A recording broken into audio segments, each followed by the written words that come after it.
ಎಲ್ಲರಿಗೂ ನಮಸ್ಕಾರ. ಎಲ್ಲ ಗುರು ಹಿರಿಯರಿಗೆ ಹಾಗೂ ಆ ಪದ ಮ್, ಪಿತಾಮಹ ಬ್ರಹ್ಮಶ್ರೀ ಪತ್ರಿಜಿ ಸರ್ ಅವರಿಗೆ ಹಾಗೂ ಮಹಾವತಾರ್ ಫೌಂಡೇಶನ್ ರಂಗನಾಥ್ ಸರ್ ಅವರಿಗೆ ಎಲ್ಲ ಇಡೀ ಟೀಮ್ಗೆ ನನ್ನ ನಮಸ್ಕಾರಗಳನ್ನು ತಿಳಿಸುತ್ತಾ ಹಾಗೂ ಈ ಕಾರ್ಯಕ್ರಮದಲ್ಲಿ ಭಾಗವಹಿಸುತ್ತಿರುವ ಹಾಗೂ ಈ ಕಾರ್ಯಕ್ರಮವನ್ನು ವೀಕ್ಷಣೆ ಮಾಡುತ್ತಿರುವ ಪ್ರತಿಯೊಬ್ಬರಿಗೂ ನನ್ನ ನಮಸ್ಕಾರಗಳನ್ನು ತಿಳಿಸುತ್ತಾ ಇವತ್ತಿನ ವಿಷಯವನ್ನ ಶುರು ಮಾಡ್ತಾ ಇದ್ದೇನೆ.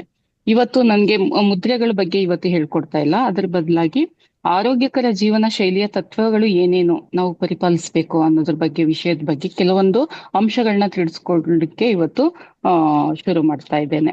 ನಮ್ಮ ಆರೋಗ್ಯ ಯಾರ ಕೈಯಲ್ಲಿದೆ? ನಮ್ಮ ಕೈಯಲ್ಲಿದೆಯಾ ಇಲ್ಲ ಬೇರೆಯವ್ರಿಗೆ ಕೊಟ್ಬಿಟ್ಟಿದೀವಾ ಅಂತ ನಾವು ಪ್ರತಿಯೊಬ್ಬರು ಯೋಚನೆ ಮಾಡ್ಬೇಕಾಗುತ್ತೆ. ಯಾಕೆಂತಂದ್ರೆ ಹಲವಾರು ವರ್ಷಗಳ ಹಿಂದೆನೆ ನಮ್ಮ ಚರಕ ಆಚಾರ್ಯರು, ಶುಶ್ರುತ ಆಚಾರ್ಯರು ಎಲ್ಲ ಇನ್ನೂ ಗುರು ಪರಂಪರೆಯಲ್ಲಿ ಹಲವಾರು ವಿಷಯಗಳನ್ನ ಆರೋಗ್ಯಕ್ಕೆ ಸಂಬಂಧಿಸಿದಂತೆ ಯಾವ ತತ್ವಗಳನ್ನ ಯಾವ ನಿಯಮಗಳನ್ನ ಪರಿಪಾಲನೆ ಮಾಡಿಕೊಂಡು ನಮ್ಮ ಜೀವನವನ್ನ ನಡೆಸ್ಬೇಕು ಅನ್ನೋದನ್ನ ಬಹಳಷ್ಟು ವಿವರವಾಗಿ ತಿಳಿಸ್ಕೊಟ್ಟಿದ್ದಾರೆ, ಅದು ಆಯುರ್ವೇದ ಗ್ರಂಥಗಳ ಮೂಲಕ. ಆದರೆ ನಾವೇನ್ ಮಾಡಿದೀವಿ, ಪಾಶ್ಚಿಮಾತ್ಯ ತತ್ವಗಳಿಗೆ ಒಳಗಾಗಿ ಅದನ್ನೆಲ್ಲ ಬದಿಗಿಟ್ಟು ನಮ್ಮ ಆಯುರ್ವೇದ ಪಾಲನೆಗಳನ್ನ ಬದಿಗಿಟ್ಟು ನಮ್ಮದೇ ಆದ ಒಂದು ಶೈಲಿಯಲ್ಲಿ ಜೀವನವನ್ನ ನಡೆಸ್ತಾ ಇದ್ದೇವೆ. ಅದಕ್ಕೋಸ್ಕರ ಇಷ್ಟೊಂದು ಕಷ್ಟಗಳು, ನೋವುಗಳು, ಅನಾರೋಗ್ಯ ಪರಿಸ್ಥಿತಿ ಉಂಟಾಗಿರುವಂತದ್ದು ಇಂದಿನ ಆ ದಿನಗಳಲ್ಲಿ. ಸೊ ಆದ್ರಿಂದ ಯಾವ ರೀತಿ ನಮ್ಮ ನಿಯಮ ಪಾಲನೆ ಮಾಡ್ಕೊಳ್ಬೇಕು ಅನ್ನೋದ್ರ ಬಗ್ಗೆ ಇವತ್ತು ಇಷ್ಟು ಕಾಲಾವಕಾಶದಲ್ಲಿ ಎಷ್ಟು ಸಾಧ್ಯವೋ ಅಷ್ಟು ಅಂಶಗಳನ್ನ ನಿಮ್ಮ ಮುಂದೆ ಪ್ರಸ್ತುತಪಡಿಸಲು ಇಚ್ಛೆ ಪಡ್ತೇನೆ. ಅದು ಯಾವ ಯಾವುದು ಅಂತ ಇದಕ್ಕೆ ನಾವು ಪರಿಪಾಲನೆ ಮಾಡದೇ ಇರೋ ಕಾರಣಗಳು ಏನೇ ಇರ್ಲಿ, ಎಷ್ಟೇ ಇರ್ಲಿ, ಬಟ್ ಆಚಾರ್ಯರು ಏನು ಹೇಳಿದ್ದಾರೆ ಅದನ್ನ ನಿಯಮ ಪಾಲನೆಯನ್ನ ಇಂದಿಗೂ ಸಹ ನಾವು ಪರಿಪಾಲಿಸಬಹುದು ಅಂತ ಹೇಳಲಿಕ್ಕೆ ನಾನು ಇಚ್ಛೆ ಪಡ್ತಾ ಇದ್ದೇನೆ.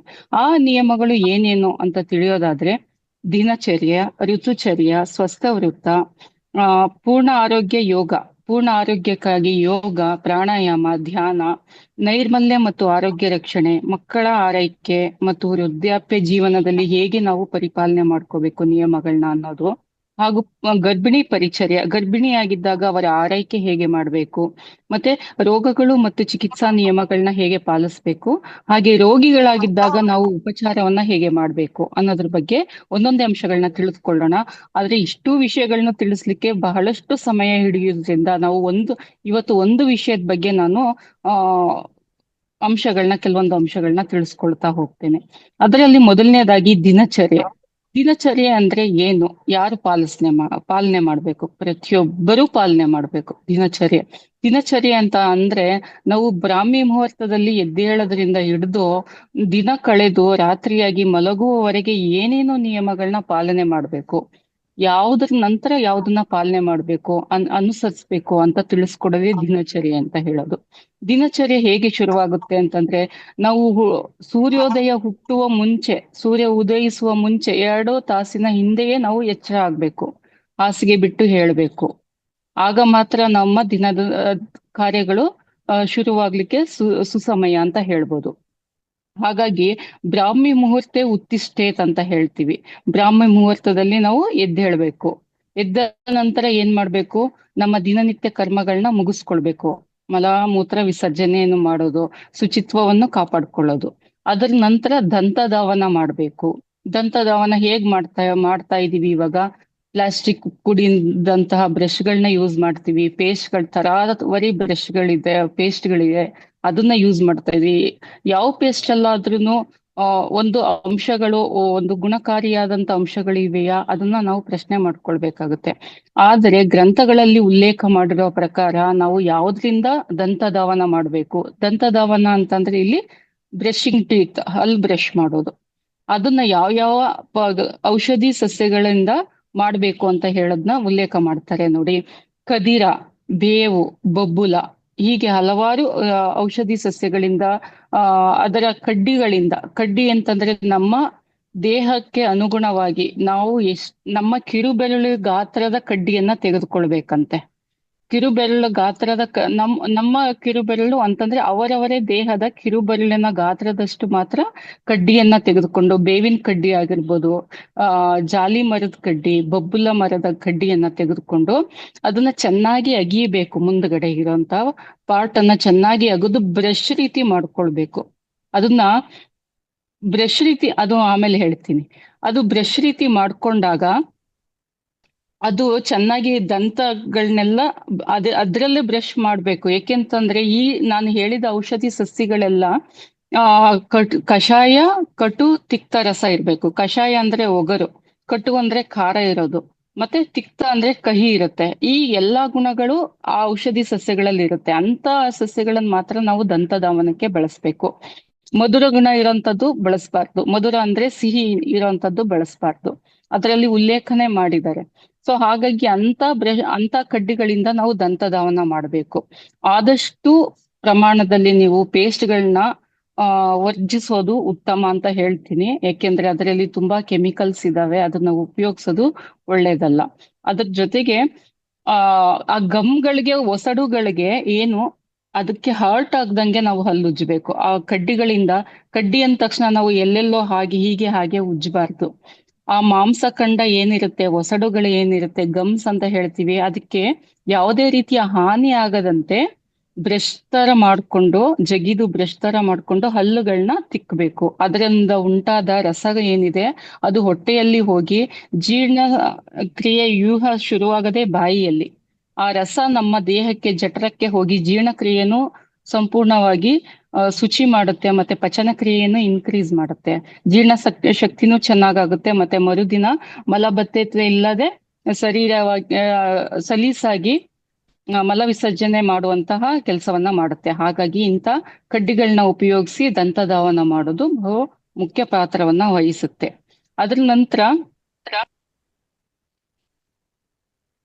ಜಿಹ್ವಾ ನಿರ್ಲೇಖನ ಅಂತಂದ್ರೆ, ಈಗ ಕಡ್ಡಿ ಹೇಳದ್ನಲ್ಲ, ಆ ಕಡ್ಡಿಯಲ್ಲೇ ಒಂದು ನಾರು ಅಥವಾ ಎರಡು ತರದ ನಾರು ಅದರಲ್ಲೇ ಕಡ್ಡಿಯಲ್ಲೇ ತೆಗೆದು ಅದರಲ್ಲಿ ಜಿಹ್ವಾ ನಿರ್ಲೇಖನ ಮಾಡ್ಬೇಕು ಅಂತ ಹೇಳಿದ್ದಾರೆ ಶಾಸ್ತ್ರ ಗ್ರಂಥಗಳಲ್ಲಿ.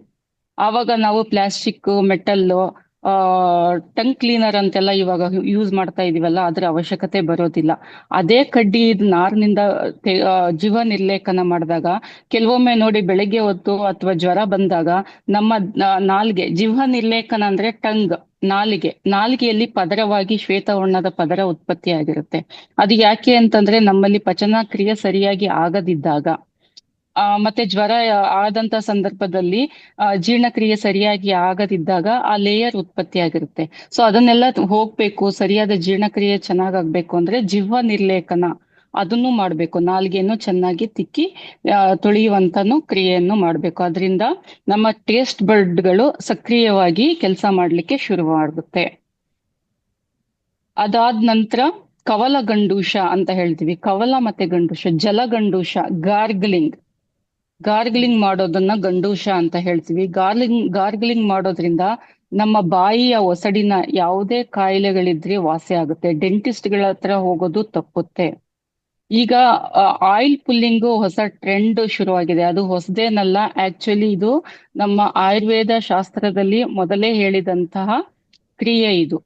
ಆಯಿಲ್ನ ಸಾಸಿವೆಣ್ಣೆ ಅಥವಾ ತಿಲ ತೈಲ ಯಾವ್ದಾದ್ರು ಆಯಿಲ್ ಇಟ್ಕೊಂಡು ಬಾಯಲ್ಲಿ ಅದನ್ನ ನುಂಗದೇನೆ ಒಂದು 10 ನಿಮಿಷಗಳ ಕಾಲ ಬಾಯಲ್ಲೇ ಇಟ್ಕೊಂಡು ಅದನ್ನ ಆಚೆ ತೆಗೆಯುವಂಥದ್ದು.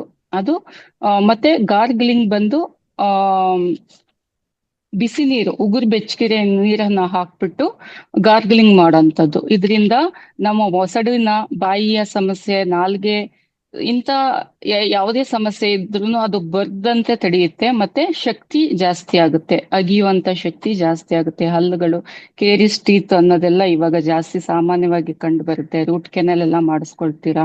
ಸೊ ಅದನ್ನೆಲ್ಲ ತಪ್ಪಿಸ್ಬೇಕು ಅಂತಂದ್ರೆ ಈ ನಿಯಮಗಳನ್ನ ಪಾಲಿಸ್ಬೇಕಾಗುತ್ತೆ. ಅದ್ರ ನಂತರ ನಿಮ್ಗೆ ಹೇಳ್ಬೋದು ಅಂತಂದ್ರೆ ಅಕ್ಷಿ ಪ್ರಕ್ಷಾಲನ ಅಂತಂದ್ರೆ ಏನು? ಅಕ್ಷಿ ಅಂದ್ರೆ ಕಣ್ಣನ್ನ ನಾವು ತೊಳ್ಕೋಬೇಕು ಅಂತ. ಕಣ್ಣನ್ನ ಹೇಗೆ ತೊಳೆಯೋದು? ದಿನನಿತ್ಯ ಕಾರ್ಯಗಳಲ್ಲಿ ಆಚೆ ಓಡಾಡುವಾಗ ಧೂಳು, ಹೊಗೆ, ಅನೇಕ ಕಾರಣಗಳಿಂದ ನಮ್ಮ ಕಣ್ಣಿನಲ್ಲಿ ಕ್ರಿಮಿಕೀಟಗಳು ಯಾವ್ದಾದ್ರೂ ಸರಿ, ಸಣ್ಣ ಸೂಕ್ಷ್ಮ ಕಣಗಳು ನಮ್ಮ ಕಣ್ಣಿಗೆ ಹೋಗ್ಬಿಟ್ಟು ಕಣ್ಣಿಗೆ ಬಾಧೆಯನ್ನ ಕೊಡ್ತಾ ಇರುತ್ತೆ. ಅಂತ ಟೈಮಲ್ಲಿ ನಾವು ಅಕ್ಷಿ ಪ್ರಕ್ಷಾಲನವನ್ನ ಮಾಡ್ಬೇಕು ಅಂತ ಹಿಂದೆನೆ ಹೇಳಿದ್ದಾರೆ. ಹೀಗೆ ಮಾಡೋದ್ರಿಂದ ನಮ್ಮ ಕಣ್ಣುಗಳು ತೇಜಸ್ಸು ಜಾಸ್ತಿ ಆಗುತ್ತೆ. ಜೊತೆಗೆ ಇದನ್ನ ಯಾವ ರೀತಿ ಪ್ರಕ್ಷಾಳನ ಮಾಡೋದು ಅಂತಂದ್ರೆ ಐ ಕ್ಯಾಪ್ ಅಂತ ಸಿಗುತ್ತೆ, ಪ್ಲಾಸ್ಟಿಕ್ ಇಷ್ಟು ಉದ್ದ ಸೈಜ್ ಅಲ್ಲಿ ಇರುತ್ತೆ ಐ ಕ್ಯಾಪ್ ಅಂತ. ಕೇವಲ ಕಣ್ಣು ಮಾತ್ರ ಒಳಗಡೆ ಹೋಗೋ ತರ ಇರುತ್ತೆ. ಐ ಕ್ಯಾಪ್ ಎಲ್ಲಾದ್ರೂ ಆಯುರ್ವೇದಿಕ್ ಶಾಪ್ಗಳಲ್ಲಿ ಸಿಕ್ಕರೆ ನೀವು ತಗೊಂಡು ತ್ರಿಫಲ ಕಷಾಯವನ್ನ ಮಾಡಿಕೊಂಡು ಪ್ರತಿ ದಿವಸ ಕಣ್ಣನ್ನ ಆ ಕಷಾಯದ ಮೂಲಕ ಪ್ರಕ್ಷಾಳನ ಮಾಡುವಂತದ್ನ ರೂಢಿ ಮಾಡ್ಕೊಳ್ಬಹುದು. ಆಗ ಕಣ್ಣಿನ ಶಕ್ತಿ ಮತ್ತೆ ದೃಷ್ಟಿ ಹೆಚ್ಚಾಗಿ ಆಗುತ್ತೆ. ಅದ್ರ ನಂತರ ಏನ್ ಮಾಡ್ಬೇಕು ನಾವು? ಅಭ್ಯಂಗ. ಹಿಂದೆ ಹೇಳಿದ್ದಾರೆ ಪ್ರತಿನಿತ್ಯ ಅಭ್ಯಂಗ ಮಾಡ್ಕೊಳ್ಬೇಕು ಅಂದ್ರೆ. ಅಭ್ಯಂಗ ಅಂದ್ರೆ ನಮ್ಮ ದೇಹಕ್ಕೆ ಎಣ್ಣೆಯಿಂದ ಮಸಾಜ್ ಮಾಡ್ಕೊಳ್ಳೋದು, ಅದು ಪ್ರತಿನಿತ್ಯ ಅಭ್ಯಾಸ ಮಾಡ್ಕೊಂಡ್ರೆ ಒಳ್ಳೇದು ಅಂತ ಹೇಳಿದ್ರು. ಆಗ್ಲಿಲ್ಲ ಪ್ರತಿದಿನ ಅಂತ ಅಂದ್ರೆ ಅಟ್ಲೀಸ್ಟ್ ಒಂದು ವಾರಕ್ಕೊಮ್ಮೆ ಆದ್ರೂ ಮಾಡ್ಬೇಕಾಗುತ್ತೆ. ಅದರಿಂದ ಏನೇನಾಗುತ್ತೆ? ದೇಹದ ಚರ್ಮ, ನಮ್ಮ ಚರ್ಮಕ್ಕೆ ಮಾಡೋದ್ರಿಂದ ಪಂಚೇಂದ್ರಿಯಗಳಲ್ಲಿ ಚರ್ಮ ಒಂದು ದೊಡ್ಡ ಅಂಗ, ಅದು ಇಡೀ ಶರೀರವನ್ನ ಆವರಿಸ್ಕೊಂಡಿರುವಂತದ್ದು. ಅದಕ್ಕೆ ನಾವು ಮಸಾಜ್ ಮಾಡೋದ್ರಿಂದ ನಮ್ಮ ಮಾಂಸಖಂಡಗಳ ಬಲವನ್ನ ಹೆಚ್ಚಿಸುತ್ತೆ, ಹಾಗೂ ದೇಹ ಬಲಿಷ್ಠ ಆಗುತ್ತೆ, ರಕ್ತ ಪರಿಚಲನೆ ಸಮರ್ಪಕವಾಗಿ ಆಗುತ್ತೆ. ಇದನ್ನ ಮಸಾಜ್ ಮಾಡ್ಕೊಳ್ಳೋದಿಕ್ಕೆ ನಾವು ಕೊಬ್ಬರೆಣ್ಣೆ ಯೂಸ್ ಮಾಡ್ಬೋದು, ಸಾಸಿವೆ ಎಣ್ಣೆ ಯೂಸ್ ಮಾಡ್ಬೋದು, ಎಳ್ಳೆಣ್ಣೆ ಯೂಸ್ ಮಾಡ್ಬೋದು. ಇದರಿಂದ ವಾತ ಸಂಬಂಧಿತ ರೋಗಗಳು, ಮಂಡಿ ನೋವು, ಮೊಣಕಾಲ್ ನೋವು, ಇಂಥ ರೋಗಗಳು ಕಡಿಮೆ ಆಗುತ್ತೆ. ವಾರಕ್ಕೊಮ್ಮೆ ಆದ್ರೂ ತೈಲಾಭ್ಯಂಗವನ್ನ ಮಾಡ್ಕೊಳ್ಬೇಕಾಗುತ್ತೆ. ಅಭ್ಯಂಗ ಮಾಡಿದ ನಂತರ ವ್ಯಾಯಾಮ ಮಾಡ್ಬೇಕು ಅಂತ ಹೇಳ್ತಾರೆ. ಪ್ರತಿನಿತ್ಯ ವ್ಯಾಯಾಮ ಮಾಡ್ಬೇಕು. ಯಾಕೆಂದ್ರೆ ನಾವು ಒಂದೇ ಕಡೆ ಕುತ್ಕೊಂಡ್ರೆ ಅದು ಜಡತ್ವ ಉಂಟಾಗುತ್ತೆ, ಆಲಸ್ಯತನ ಉಂಟಾಗುತ್ತೆ, ನಮ್ಮ ದೇಹದಲ್ಲಿ ಕೊಬ್ಬಿನಾಂಶ ಜಾಸ್ತಿ ಬೆಳೆಯುತ್ತೆ, ನಮ್ಮ ದೇಹದಲ್ಲಿ ಉತ್ಪತ್ತಿಯಾಗುವಂತ ಬೆವರು ಆಚೆ ಬರೋದಿಲ್ಲ, ತ್ಯಾಜ್ಯ ವಸ್ತುಗಳು ಆಚೆ ಬರೋದೇ ಬೆವರಿನ ಮೂಲಕ. ವ್ಯಾಯಾಮ ಮಾಡಿದಾಗಷ್ಟೇ ನೀವು ಸರಿಯಾದ ರೀತಿಯಲ್ಲಿ ಬೆವರಿನ ಉತ್ಪತ್ತಿಯಾಗಿ ಅದು ಆಚೆ ಬರ್ಲಿಕ್ಕೆ ಸಾಧ್ಯ ಆಗುತ್ತೆ. ವ್ಯಾಯಾಮ ಮಾಡಿದಾಗ ಏನೇನು ಅನುಕೂಲಗಳಾಗುತ್ತೆ ಅಂದ್ರೆ ದೇಹ ಹಗುರವಾಗುತ್ತೆ, ಶಾರೀರಿಕ ಕಾರ್ಯಕ್ಷಮತೆ ವರ್ಧಿಸುತ್ತೆ, ಬೊಜ್ಜು ನಿವಾರಣೆ ಆಗುತ್ತೆ. ವ್ಯಾಯಾಮ ಮಾಡಲು ಬೆಳಗಿನ ಸಮಯ ಸೂಕ್ತಕರವಾಗಿರೋದು. ಯಾರ್ಯಾರು ವ್ಯಾಯಾಮ ಮಾಡಬಾರ್ದು ಅಂತ ಹೇಳೋದಾದ್ರೆ, ಅಧಿಕ ರಕ್ತಸ್ರಾವದಿಂದ ಬಳಲ್ತಿರೋರು, ಋತುಮತಿ ಆಗಿದ್ದಾಗ ಮಾಡಬಾರ್ದು, ಅತಿ ಕೃಶರಾದವರು, ಅವರಲ್ಲಿ ದೈಹಿಕ ಶಕ್ತಿನೇ ಇರಲ್ಲ ಅಂತವ್ರು ಮಾಡಬಾರ್ದು, ಮತ್ತೆ ಅತಿಯಾದ ವೃದ್ಧರು, ವಯೋಮಾನದಲ್ಲಿ ತಗೊಂಡಾಗ ವೃದ್ಧರು ಮಾಡಬಾರ್ದು, ಆಗ ತಾನೇ ಆಹಾರ ಸೇವನೆ ಮಾಡಿದ ತಕ್ಷಣ ಮಾಡಬಾರ್ದು, ಮತ್ತೆ ತಲೆ ಸುತ್ತು ಬಾಧೆ ಇದ್ದವರು ಮಾಡಬಾರ್ದು, ಹೃದ್ರೋಗ ಇದ್ದವರು, ಹೃದ್ರೋಗ ಸಂಬಂಧಿತ ಕಾಯಿಲೆಗಳಿದ್ದಂಥವ್ರು ವ್ಯಾಯಾಮವನ್ನ ಮಾಡಬಾರ್ದು. ಲೈಟ್ ಎಕ್ಸಸೈಸ್ ಮಾಡ್ಬೋದು, ವಾಕಿಂಗ್ ಮಾಡ್ಬೋದು ಅಂಥವರು. ಮತ್ತೆ ವ್ಯಾಯಾಮದ ನಂತರ ಏನ್ ಮಾಡ್ಬೇಕು ಅಂತ ಹೇಳಿದ್ದಾರೆ ಅಂತಂದ್ರೆ ಸ್ನಾನ. ದಿನನಿತ್ಯ ಸ್ನಾನವನ್ನ ಅವರು ಆ ಉಲ್ಲೇಖ ಮಾಡಿದ್ದಾರೆ. ದಿನನಿತ್ಯ ಸ್ನಾನ ಮಾಡೋದ್ರಿಂದ ಏನೇನಾಗುತ್ತೆ? ನಮ್ಮಲ್ಲಿ ದೇಹ ಶಕ್ತಿ ವೃದ್ಧಿ ಆಗುತ್ತೆ, ಉತ್ಸಾಹಗೊಳ್ತೀವಿ, ಮತ್ತೆ ಅಗ್ನಿ ದೀಪ್ತಿ ಆಗುತ್ತೆ, ದೇಹದಲ್ಲಿ ಬಲ ಉಂಟಾಗುತ್ತೆ, ಹೊಸ ಚೈತನ್ಯ ಹುರುಪು ಉಂಟಾಗುತ್ತೆ, ಶರೀರದ ಆಯಾಸ ದುರ್ಗಂಧವನ್ನು ಹೋಗಲಾಡಿಸುತ್ತದೆ.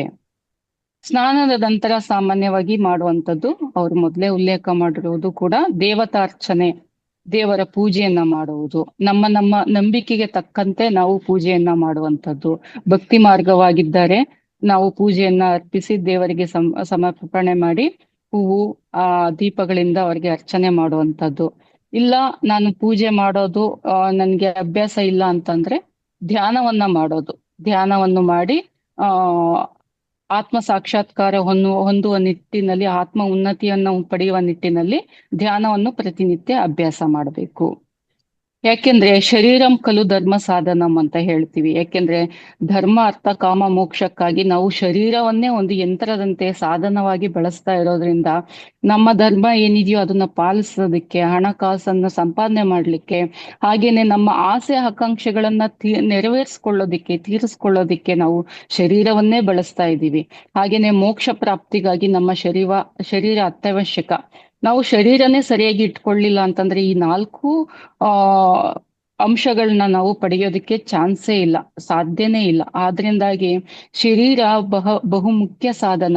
ನಾವು ಶರೀರದ ಆರೋಗ್ಯ ಕಡೆ ಗಮನ ಕೊಡ್ಬೇಕು, ನಿಯಮ ಪಾಲನೆಗಳನ್ನ ಮಾಡ್ಬೇಕು, ಮತ್ತೆ ನಾವು ರೋಗ ಬರದಂತೆ ನಮ್ಮ ದೇಹವನ್ನ ನಾವು ಕಾಪಾಡ್ಕೊಳ್ಬೇಕು. ಅದ್ರ ನಂತರ ಹೇಳ್ತಾರೆ ಆರೋಗ್ಯ ಸೇವನೆ. ಸ್ನಾನ, ಈಗ ಅಲ್ಲಿಂದ ಹೇಳದ್ನಲ್ಲ, ವ್ಯಾಯಾಮ ಆಯ್ತು, ಸ್ನಾನ ಆಯ್ತು, ಧ್ಯಾನ, ದೇವರ ಪೂಜೆ ಆಯ್ತು, ಅದ್ರ ನಂತರ ಆಹಾರ ಸೇವನೆ ಮಾಡ್ಬೇಕು ಅಂತ ಹೇಳ್ತಾರೆ. ಪ್ರಕೃತಿಗೆ ಅನುಗುಣವಾಗಿ ಆಹಾರ ಸೇವನೆ ಮಾಡ್ಬೇಕು. ನಮ್ಮ ವಾತ ಪ್ರಕೃತಿಯ, ಪಿತ್ತ ಪ್ರಕೃತಿ, ಅಥವಾ ಕಫ ಪ್ರಕೃತಿ, ಆ ಪ್ರಕೃತಿಗೆ ಅನುಗುಣವಾಗಿ ನಾವು ಯಾವ ರೀತಿ ಆಹಾರವನ್ನ ಸೇವನೆ ಮಾಡಬೇಕು, ನಮ್ಮ ದೇಹಕ್ಕೆ ಯಾವುದು ಒಗ್ಗುವಂತ ಆಹಾರವನ್ನು ಈ ತಗೊಳ್ಬೇಕು ಅನ್ನೋದನ್ನ ತಿಳ್ಕೊಂಡು ಅದು ಸೇವನೆ ಮಾಡಬೇಕು. ಅದ್ರ ಜೊತೆಗೆ ಋತುವಿನ ಋತುವಿಗೆ ಅನುಗುಣವಾಗಿ ಋತುಚರ್ಯದಲ್ಲಿ ಅದು ಬರುತ್ತೆ, ಅದು ನೆಕ್ಸ್ಟ್ ಪಾರ್ಟು. ನಮ್ಮ ಷಡ್ ಋತುಗಳಿದೆ, 6 ಋತುಗಳಿಗೆ ಅನುಗುಣವಾಗಿ ನಾವು ಆಹಾರವನ್ನ ಸೇವನೆ ಮಾಡಬೇಕು. ಆಹಾರ ಸೇವನೆಯ ಅಂಶವಾಗಿ ಇದರಲ್ಲಿ ಆರೋಗ್ಯಕರ ಆಹಾರ ಸೂತ್ರಗಳು ಏನೇನು, ಆಹಾರದ ಗುಣಗಳೇನು, ಆಹಾರದ ಪ್ರಮಾಣ, ಎಷ್ಟು ಪ್ರಮಾಣದಲ್ಲಿ ನಾವು ಆಹಾರ ಸೇವನೆ ಮಾಡಬೇಕು, ಆಹಾರ ಸೇವನಾ ಸ್ವಭಾವ ಮತ್ತೆ ಆ ವಾತಾವರಣ ಹೇಗಿರ್ಬೇಕು. ಆಹಾರ ಎಲ್ಲೆಲ್ಲೋ ಸೇವನೆ ಮಾಡ್ಲಿಕ್ಕಾಗೋದಿಲ್ಲ, ಅದಕ್ಕೊಂದು ವಾತಾವರಣ ಇರಬೇಕು. ಆಹಾರ ಹೇಗಿರಬೇಕು, ಅದರ ಸೇವನಾ ರೀತಿ ಹೇಗಿರಬೇಕು, ಆಹಾರ ಸೇವನೆಯ ಉಪಕ್ರಮಗಳೇನು, ಮತ್ತೆ ಉಪವಾಸ ಯಾವಾಗ ಮಾಡ್ಬೇಕು, ಯಾರು ಮಾಡ್ಬೇಕು, ಆಹಾರ ಸೇವನೆಯ ಪ್ರತ್ಯೌಷಧಗಳೇನು, ಇದನ್ನು ವಿವರಿಸಲು ಹೆಚ್ಚು ಕಾಲಾವಕಾಶ ಬೇಕಾಗಿರೋದ್ರಿಂದ ಅದನ್ನು ಮುಂದಿನ ಕ್ಲಾಸ್ಗಳಲ್ಲಿ ಅದನ್ನ ಪ್ರಸ್ತುತಪಡಿಸ್ತೇನೆ. ಅದರ ನಂತರ ನಾವು ನಮ್ಮ ದಿನನಿತ್ಯದ ಉದ್ಯೋಗ ಏನಿದೆ ಅದನ್ನ ಮಾಡ್ಬೇಕು. ಆ ದಿನ ಕಳೆದ ನಂತರ ಸಂಜೆ ಆಗುತ್ತೆ, ಸಂಜೆ ಆದ್ಮೇಲೆ ಸ್ವಾಧ್ಯಾಯ ಮಾಡೋದು, ಸತ್ಸಂಗ ಮಾಡೋದು, ಏನು ಆ ದಿನವೆಲ್ಲ ಏನೇನು ನಾವು ಒಳ್ಳೇದನ್ನ ಅನುಭವ ಪಡ್ಕೊಂಡಿದೀವೋ ಅದು 4-6 ಜನರ ಹತ್ರ ಕುತ್ಕೊಂಡು ಅದು ವಿನಿಮಯ ಮಾಡ್ಕೋಬೇಕು, ವಿಚಾರ ವಿನಿಮಯ ಮಾಡ್ಕೋಬೇಕು, ಹಂಚಿಕೆ ಮಾಡ್ಕೋಬೇಕು. ನೋಡಿ, ಮೊದ್ಲೆಲ್ಲ ಹಳ್ಳಿಗಳಲ್ಲಿ ಹಳ್ಳಿ ಕಟ್ಟೆ ಅಂತ ಇತ್ತು, ಎಲ್ಲಾರು ಸೇರ್ಕೊಳ್ತಾ ಇದ್ರು, ಭಜನೆ ಮಾಡೋಂಥದ್ದು, ಒಳ್ಳೊಳ್ಳೆ ತತ್ವಪದಗಳನ್ನ ಹಾಡೋದು, ಒಳ್ಳೆ ವಿಚಾರಗಳನ್ನ ವಿನಿಮಯ ಮಾಡ್ಕೊಳ್ಳೋದು, ಕತೆಗಳನ್ನ ಹೇಳೋದು, ಹರಿಕತೆ ಕೇಳೋದು, ಇದೆಲ್ಲ ಮಾಡ್ತಾ ಇದ್ರು. ಅದರಿಂದ ಅವ್ರ ಜೀವನ ಮಾನಸಿಕವಾಗಿ ಅವರು ತುಂಬಾ ಶಕ್ತಿಯುತವಾಗ್ತಾ ಇದ್ರು. ಮತ್ತೆ ಮುಂದೆ ನೆಕ್ಸ್ಟ್ ಡೇ ಅವರು ತುಂಬಾ ಚೆನ್ನಾಗಿ ಅವರ ಕೆಲಸ ಕಾರ್ಯಗಳನ್ನ ನಿರ್ವಹಣೆ ಮಾಡ್ಲಿಕ್ಕೆ ಅವರು ಸಮರ್ಥರಾಗ್ತಾ ಇದ್ರು. ಆದ್ರೆ ಇಂದಿನ ದಿನಗಳಲ್ಲಿ ನಾವು ಹೆಚ್ಚು ಹೊತ್ತು ಮೊಬೈಲ್ ಟಿವಿಯಲ್ಲಿ ಕಾಲ ಕಳೀತಾ ಇರೋದ್ರಿಂದ ಅದರಲ್ಲಿ ನಮ್ಗೆ ಯಾವುದೇ ರೀತಿಯ ಪರಿಣಾಮಕಾರಿಯಾಗಿ ನಮ್ಮ ಆರೋಗ್ಯದಲ್ಲಿ ಮತ್ತೆ ಮಾನಸಿಕ ಆರೋಗ್ಯದಲ್ಲಿ ತುಂಬಾ ವ್ಯತ್ಯಯ ಉಂಟಾಗ್ತಾ ಇದೆ. ಅಂತಂದ್ರೆ ಒಳ್ಳೆಯ ಸತ್ವಯುತವಾದ ವಿಚಾರಗಳಲ್ಲಿ ನಾವು ತೊಡಗಿಸ್ಕೊಳ್ಳದೆ ಇರೋದ್ರಿಂದ ಅದು ನೆಗೆಟಿವ್ ಆಗಿ ಪರಿಣಾಮ ಬೀಳ್ತಾ ಇದೆ. ಆದ್ರಿಂದ ಅದನ್ನೆಲ್ಲ ಕಡಿಮೆ ಮಾಡ್ಬೇಕು. ಸ್ವಾಧ್ಯಾಯ ಮತ್ತೆ ಸಜ್ಜನ ಸಂಘ ಇದನ್ನು ಬಹಳ ಪರಿಣಾಮಕಾರಿಯಾಗಿ ನಾವು ಮಾಡ್ಬೇಕಾಗುತ್ತೆ. ಅದರ ನಂತರ ಇನ್ನೇನು ನಿದ್ರೆ ಹೇಗಿರ್ಬೇಕು. ಹಗಲ್ ನಿದ್ರೆ ಮಾಡೋದು ಒಳ್ಳೇದಲ್ಲ, ಮತ್ತೆ ರಾತ್ರಿ ಜಾಗರಣೆ ಮಾಡೋದು ಒಳ್ಳೇದಲ್ಲ. ನಿದ್ರೆಯನ್ನು ತಡೆ ಹಿಡಿಬಾರ್ದು, ಅದನ್ನ ಕಂಟ್ರೋಲ್ ಮಾಡ್ಕೋಬಾರ್ದು. 6 ಗಂಟೆಯಿಂದ 8 ಗಂಟೆಗಳ ಕಾಲ ನಿದ್ರೆ ಅತ್ಯವಶ್ಯಕ ಪ್ರತಿಯೊಬ್ಬ ಮನುಷ್ಯನಿಗೆ. ಆದ್ರೆ ಮಕ್ಕಳಲ್ಲಿ ಇದರ ಅವಧಿ ಜಾಸ್ತಿ ಇರುತ್ತೆ. ವಯೋಮಾನಕ್ಕೆ ತಕ್ಕಾಗೆ ನಿದ್ರೆ ಎಕ್ಸ್ಪ್ಲನೇಷನ್ ತುಂಬಾ ಜಾಸ್ತಿ ಇದೆ, ಅದು ಇನ್ನೊಂದ್ ದಿವಸ ನಾನು ಹೇಳ್ತೇನೆ. ಅತಿಯಾಗಿ ನಿದ್ರೆನೂ ಮಾಡಬಾರ್ದು, ಮತ್ತೆ ಅದರಿಂದ ಅನಾರೋಗ್ಯ ಉಂಟಾಗುತ್ತೆ, ಜಡತ್ವ ಉಂಟಾಗುತ್ತೆ. ಆದ್ರಿಂದ ಸಕಾಲದಲ್ಲಿ ಮಲಗಿ ಬೆಳಗಿನ ಜಾವ ಬ್ರಾಹ್ಮಿ ಮುಹೂರ್ತದಲ್ಲಿ ಏಳುವುದನ್ನು ರೂಢಿಸ್ಕೊಳ್ಬೇಕು. ನಿದ್ರೆ ಮಾಡುವುದರಿಂದ ಆಗುವ ಉಪಯೋಗಗಳು: ಆಯಾಸ ನಿವಾರಣೆ ಮಾಡುತ್ತೆ, ಮಾನಸಿಕ ಒತ್ತಡ ಕಡಿಮೆ ಆಗುತ್ತೆ, ಇಂದ್ರಿಯಗಳು ಮನಸ್ಸು ಚೈತನ್ಯಗೊಳ್ಳುತ್ತೆ. ಸೊ ಇದಿಷ್ಟು ಅಂಶಗಳು ಇವತ್ತು ನಾನು ಹೇಳ್ತಾ ಇರುವಂತದ್ದು. ಇದರಲ್ಲಿ ತುಂಬಾ ಆಯುರ್ವೇದದಲ್ಲಿ ಆ ತಿಳಿಸ್ಕೊಟ್ಟಿರೋ ವಿಷಯ ಅಗಾಧವಾಗಿದೆ. ಅದು ಪ್ರತಿನಿತ್ಯ ಓದ್ತಾ ಇದ್ರು ಅದು ಮುಗಿಯದಷ್ಟು ಜಾಸ್ತಿ ಇರೋದ್ರಿಂದ ಅದನ್ನ ಇಷ್ಟು ವಿಷಯಗಳನ್ನ ನಾನು ಹೇಳಿರೋಂಥದ್ನ ಇವತ್ತಿಂದಾನೇ ಪರಿಪಾಲನೆ ಮಾಡ್ಕೊಳಕ್ಕೆ ರೂಢಿ ಮಾಡ್ಕೊಳ್ಳಿ. ಮೊದಲನೇದಾಗಿ ಪೇಸ್ಟ್ಗಳನ್ನ ಯೂಸ್ ಮಾಡೋದನ್ನ ಬಿಡಿ ದಯವಿಟ್ಟು. ಪೇಸ್ಟ್ ಬದಲು ಆಯುರ್ವೇದದ ಪ್ರಕಾರ ಹಲ್ಲುಜ್ಜೋ ಪುಡಿ ಸಿಗ್ತಾ ಇತ್ತು ಮೊದ್ಲು ಎಲ್ಲ, ಈಗ್ಲೂ ಸಿಗ್ತಾ ಇದೆ, ಆಯುರ್ವೇದ ಅಂಗಡಿಗಳಲ್ಲಿ ಸಿಗುತ್ತೆ. ಅಂಥದನ್ನ ಪುಡಿಗಳನ್ನ ಯೂಸ್ ಮಾಡಿ. ಪೇಸ್ಟ್ಗಳು ನಾನಾ ತರದ ಪೇಸ್ಟ್ಗಳಿದೆ, ಅದೆಲ್ಲ ಯೂಸ್ ಮಾಡ್ಬೇಡಿ. ಯಾಕೆಂದ್ರೆ ಪೇಸ್ಟ್ ಇಂದಾಗಿ ಪೀನಿಯಲ್ ಗ್ಲ್ಯಾಂಡ್ ಅಂತ ನಮ್ಮ ಮೆದುಳಿನಲ್ಲಿ ಇರುವಂತ ಪಿಟ್ಯುಟರಿ ಗ್ಲ್ಯಾಂಡ್ ಪಕ್ಕದಲ್ಲಿ ಇರುವಂತ ಗ್ಲ್ಯಾಂಡ್ ಕವರ್ ಆಗುತ್ತೆ. ಅದರಲ್ಲಿ ಕವರ್ ಆದಾಗ ನಮ್ಮಲ್ಲಿ ಹಲವಾರು ರೀತಿಯ ನೆಗೆಟಿವ್ ಆಗಿ ಪರಿಣಾಮವನ್ನ ಬೀರ್ತಾ ಇರೋದೆ. ಈಗ ಆಧ್ಯಾತ್ಮಿಕವಾಗಿಯೂ ನಾವು ಮುನ್ನಡೆಯೋದಿಕ್ಕೆ ಅದು ಸಹಕಾರಿಯಾಗಿರೋದಿಲ್ಲ. ಹಲವಾರು ಆಲೋಚನೆಗಳು ಜಾಸ್ತಿ ಬರ್ತಾ ಇದೆ ಅಂತಂದ್ರೆ ನಮ್ಮ ಸತ್ವಯುತವನ್ನ ಕಡಿಮೆ ಮಾಡ್ತಾ ಹೋಗುತ್ತೆ ಇಂಥ ಹಲವಾರು ಅಂಶಗಳು. ಸೊ ಅದರಲ್ಲಿ ಒಂದು ಈ ಟೂತ್ ಪೇಸ್ಟ್. ಸೊ ಹಾಗಾಗಿ ಟೂತ್ ಪೇಸ್ಟ್ ಆದಷ್ಟು ಕಡಿಮೆ ಬಳಸೋದು ನಿಲ್ಲಿಸ್ಬಿಡಿ ಅಂತಾನೆ ಹೇಳ್ಬೋದು, ಕಡಿಮೆ ಅಲ್ಲ. ಅದನ್ನ ನಿಲ್ಲಿಸಿ ಹಲ್ಲು ಉಜ್ಜಲು ಆಯುರ್ವೇದ ಪುಡಿಗಳನ್ನ ಯೂಸ್ ಮಾಡಿ ಅಂತ ಹೇಳ್ತೇನೆ. ಸೊ ಇದಿಷ್ಟು ಇಂದಿನ ವಿಷಯವಾಗಿತ್ತು. ಇಷ್ಟೊತ್ತು ನನ್ನ ಮಾತುಗಳನ್ನ ಕೇಳಿಸ್ಕೊಂಡಿದ್ದಕ್ಕೆ ತಮ್ಮೆಲ್ಲರಿಗೂ ಧನ್ಯವಾದಗಳು. Thank you ma'am.